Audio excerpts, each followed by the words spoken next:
ലോകത്തിലെ ഏറ്റവും വലിയ എണ്ണ ഉൽപ്പാദക രാജ്യങ്ങളിലൊന്നായ സൗദി അറേബ്യ. പക്ഷേ അവിടെ ഏറ്റവും വിലയേറിയ വിഭവം എണ്ണയല്ല, വെള്ളമാണ്.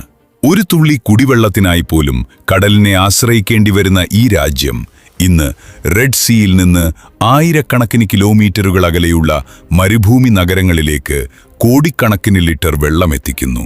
എങ്ങനെയാണ് ഈ അസാധ്യമായ ദൗത്യം സാധ്യമാക്കിയത്? 95% പ്രദേശവും മരുഭൂമിയാൽ ചുറ്റപ്പെട്ട, മഴ പെയ്യാൻ അപൂർവമായി മാത്രം സാധ്യതയുള്ള ഒരു രാജ്യം.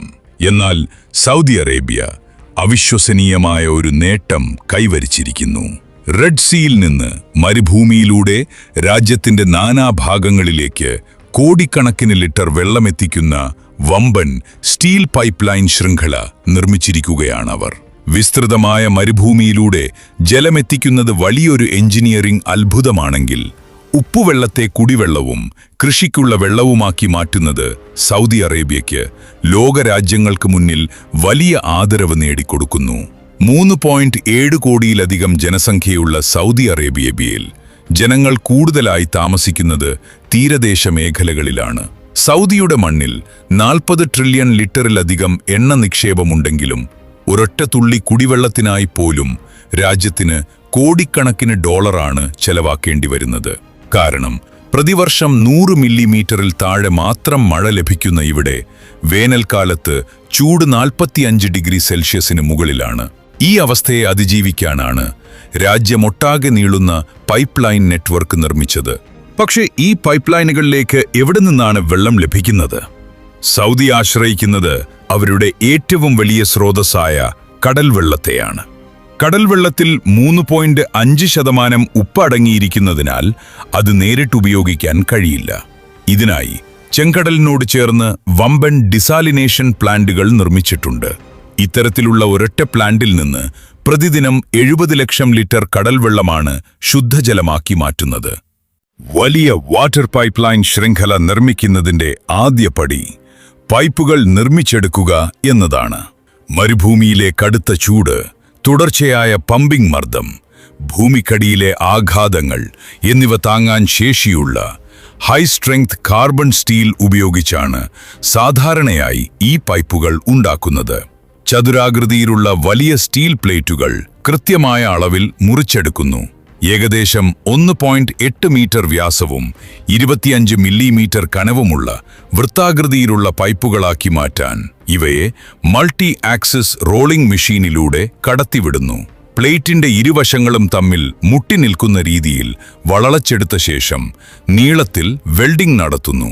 വെൽഡിംഗ് പൂർത്തിയായ ഉടൻ ചൂട് കുറയ്ക്കാനായി പൈപ്പുകൾ വാട്ടർ കൂളിംഗ് ലൈനിലൂടെ കടത്തിവിടുന്നു. തുടർന്ന് അരികുകളിലെ വരിവളവുകളും തടസ്സങ്ങളും നീക്കി കൃത്യമായ ആകൃതി വരുത്തുന്നു. മറ്റു പൈപ്പുകളുമായി എളുപ്പത്തിൽ കൂട്ടിയോജിപ്പിക്കുന്നതിനായി പൈപ്പിന്റെ ഇരുവശങ്ങളിലെയും അരികുകൾ ബെവൽ ചെയ്ത് മിനുസപ്പെടുത്തുന്നു. ഒരു പൈപ്പ് സെക്ഷന് സാധാരണയായി 12 മീറ്റർ നീളമുണ്ടാകും. വെൽഡിങ്ങുകളുടെ എണ്ണം കുറയ്ക്കാനും അതോടൊപ്പം കൊണ്ടുപോകാൻ സൗകര്യപ്രദമാകാനുമാണ് ഈ നീളം തിരഞ്ഞെടുക്കുന്നത്. പൂർത്തിയായ പൈപ്പുകൾ സ്റ്റോറേജ് യാർഡിലേക്ക് മാറ്റി ബാച്ചുകളായി തരംതിരിക്കുന്നു. അവിടെ നിന്ന് ക്രെയിനുകളോ ഫോർക്ക് ലിഫ്റ്റുകളോ ഉപയോഗിച്ച് പൈപ്പുകൾ പ്രത്യേക വാഹനങ്ങളിൽ സുരക്ഷിതമായി കയറ്റുന്നു. തുടർന്ന് 100 കണക്കിന് കിലോമീറ്റർ അകലെയുള്ള മരുഭൂമിയിലെ നിർമ്മാണ സ്ഥലത്തേക്ക് ഇവ എത്തിച്ച് നേരിട്ട് കൂട്ടിയോജിപ്പിച്ച് ഇൻസ്റ്റാൾ ചെയ്യുന്നു. ഓയിൽ ബിസിനസ്സിൽ ഉപയോഗിക്കുന്ന കാർബൺ സ്റ്റീൽ പൈപ്പുകൾ ഉപയോഗിച്ച് നിർമ്മിക്കുന്ന ഈ പൈപ്പ് ലൈനുകൾക്ക് 1 കിലോമീറ്ററിന് മാത്രം ഏകദേശം $3 ദശലക്ഷം നിർമ്മാണ ചെലവ്.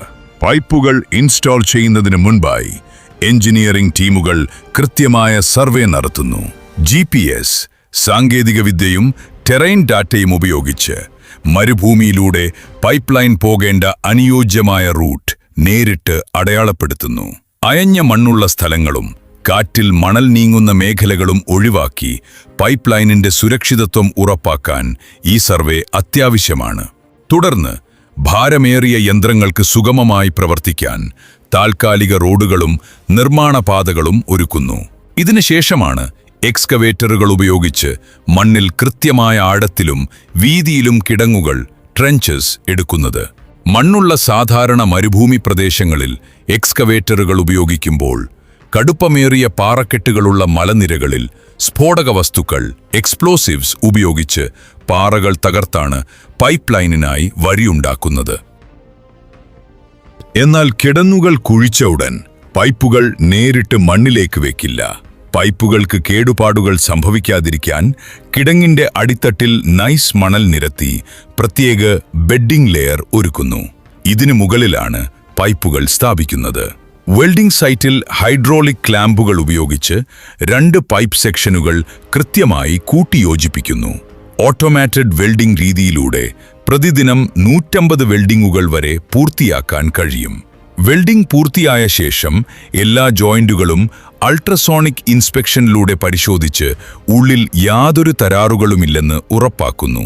ശേഷം മരുഭൂമിയിലെ തുരുമ്പെടുപ്പിൽ നിന്നും കേടുപാടുകളിൽ നിന്നും സംരക്ഷിക്കാൻ ലിക്വിഡ് എപ്പോക്സി കോട്ടിംഗ് നൽകുന്നു.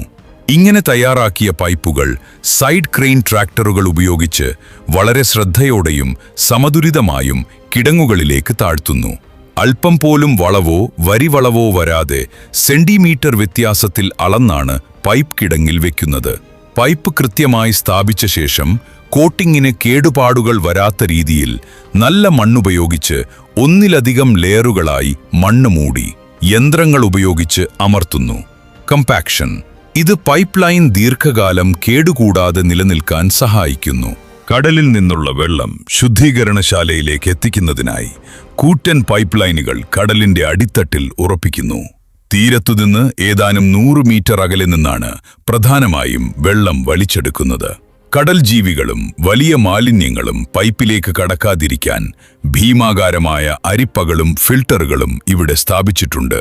ഇങ്ങനെ എടുക്കുന്ന വെള്ളത്തിൽ നിന്ന് ചെറിയ മാലിന്യങ്ങൾ നീക്കം ചെയ്യാൻ മണൽ പാളികളിലൂടെ വെള്ളം കടത്തിവിട്ട് സാൻഡ് ഫിൽട്രേഷൻ നടത്തുന്നു. തുടർന്ന് അതിസൂക്ഷ്മമായ കണികകളെ ഒന്നിച്ചു ചേർക്കാൻ സോഡിയം ഹൈപ്പോക്ലോറൈറ്റ്, ഫെറിക് ക്ലോറൈഡ് എന്നീ രാസവസ്തുക്കൾ ചേർത്ത് ഇളക്കുന്നു. ഇതോടെ മാലിന്യങ്ങൾ കട്ടപിടിച്ച് അടിത്തട്ടിൽ അടിയുന്നു. അടുത്തതായി റിവേഴ്സ് ഓസ്മോസിസ് RO പ്രക്രിയയ്ക്ക് മുൻപുള്ള പ്രധാന സുരക്ഷാഘട്ടമായ കാർട്രിഡ്ജ് ഫിൽട്രേഷൻ നടപ്പിലാക്കുന്നു. മൈക്രോൺ അളവിലുള്ള അതിസൂക്ഷ്മ ദ്വാരങ്ങളുള്ള ഫൈബർ ഫിൽട്ടറുകളിലൂടെ കടന്നുപോകുമ്പോൾ വെള്ളത്തിലെ അവശേഷിക്കുന്ന സൂക്ഷ്മ മാലിന്യങ്ങളും പൂർണ്ണമായി നീക്കം ചെയ്യപ്പെടുന്നു. ഇനി ഏറ്റവും പ്രധാനപ്പെട്ട ഘട്ടമാണ് കടൽ വെള്ളത്തിലെ ഉപ്പ് വേർതിരിക്കൽ. വെള്ളത്തിലെ ഉപ്പ് തന്മാത്രകളെ വേർപെടുത്താൻ അതിശക്തമായ മർദ്ദം ആവശ്യമാണ്. ഉയർന്ന ശേഷിയുള്ള സെൻട്രിഫ്യൂഗൽ പമ്പുകൾ ഉപയോഗിച്ച് ഏകദേശം 60 ബാർ അറ്റ്മോസ്ഫെറിക് പ്രഷറിന്റെ 60 മടങ്ങ് മർദ്ദത്തിൽ വെള്ളം പ്രത്യേക RO മെംബ്രെയിനുകളിലൂടെ കടത്തിവിടുന്നു. 2 ഘട്ടങ്ങളിലായി നടക്കുന്ന ഈ RO പ്രക്രിയയിലൂടെ വെള്ളത്തിലെ മുഴുവൻ ഉപ്പും തന്മാത്രാ തലത്തിൽ തന്നെ നീക്കം ചെയ്യപ്പെടുന്നു. ഉപ്പ് നീക്കിയ ശുദ്ധജലത്തിന് മനുഷ്യർക്ക് കുടിക്കാൻ അനുയോജ്യമായ രീതിയിൽ pH ലെവൽ തുലനം ചെയ്യുന്നു. കൂടാതെ രുചിയും ഗുണനിലവാരവും വർദ്ധിപ്പിക്കുന്നതിനായി കാൽസ്യം, മഗ്നീഷ്യം തുടങ്ങിയ ആവശ്യധാതുക്കൾ കൃത്യമായ അളവിൽ വെള്ളത്തിലേക്ക് വീണ്ടും ചേർക്കുന്നു. ഇങ്ങനെ പൂർണ്ണമായും ശുദ്ധീകരിച്ച വെള്ളം ആധുനിക പൈപ്പ് ലൈൻ ശൃംഖലയിലൂടെ സൗദി അറേബ്യയിലെ വീടുകളിലേക്കും നഗരങ്ങളിലേക്കും എത്തിക്കുന്നു. 1 ക്യൂബിക് മീറ്റർ വെള്ളം ഉപ്പ് നീക്കി ശുദ്ധീകരിച്ചെടുക്കാൻ ഏകദേശം $5 വൻതുക ചെലവ് വരുന്നുണ്ട്. ഈ പൈപ്പ് ലൈൻ ശൃംഖലയുടെ ആകെ നീളം ആയിരക്കണക്കിന് കിലോമീറ്ററുകളാണ്. ചില ഭാഗങ്ങൾ കേരളത്തിന്റെ നീളത്തേക്കാൾ പല മടങ്ങ് കൂടുതലാണ്. ഇന്ന് സൗദി അറേബ്യയിലെ കോടിക്കണക്കിന് ആളുകൾ വീടുകളിൽ തുറക്കുന്ന ഓരോ ടാപ്പിനും പിന്നിൽ ആയിരക്കണക്കിന് കിലോമീറ്റർ നീളുന്ന പൈപ്പ് ലൈനുകളും ഭീമൻ ഡിസാലിനേഷൻ പ്ലാന്റുകളും ആയിരക്കണക്കിന് എഞ്ചിനീയർമാരുടെ അധ്വാനവുമുണ്ട്. പ്രകൃതി വെള്ളം നൽകിയില്ല. അതിനാൽ മനുഷ്യൻ കടലിനെ തന്നെ കുടിവെള്ളമാക്കി മാറ്റി. അതാണ് സൗദി അറേബ്യയുടെ യഥാർത്ഥ എഞ്ചിനീയറിംഗ് അത്ഭുതം. കടലിലെ ഉപ്പുവെള്ളത്തെ ജീവന്റെ ഉറവയാക്കി മാറ്റിയ ഈ ഭീമൻ പൈപ്പ് ലൈൻ ശൃംഖല സൗദി അറേബ്യയുടെ മറ്റൊരു അത്ഭുതം മാത്രമല്ല, ഭാവിയിൽ ജലക്ഷാമം നേരിടാൻ ലോകം പഠിക്കേണ്ട ഒരു മാതൃക കൂടിയാണ്. ഈ വീഡിയോ നിങ്ങൾക്ക് ഇഷ്ടമായെങ്കിൽ ഒരു ലൈക്ക് ചെയ്യൂ. ഇത്തരത്തിലുള്ള ലോകത്തിലെ ഏറ്റവും വലിയ എഞ്ചിനീയറിംഗ് അത്ഭുതങ്ങളും അവിശ്വസനീയമായ നിർമ്മാണ പദ്ധതികളും അറിയാൻ ബിലീവർ മീഡിയ സബ്സ്ക്രൈബ് ചെയ്യാൻ മറക്കരുത്. അടുത്ത വീഡിയോയിൽ മറ്റൊരു അത്ഭുതവുമായി വീണ്ടും കാണാം. നന്ദി.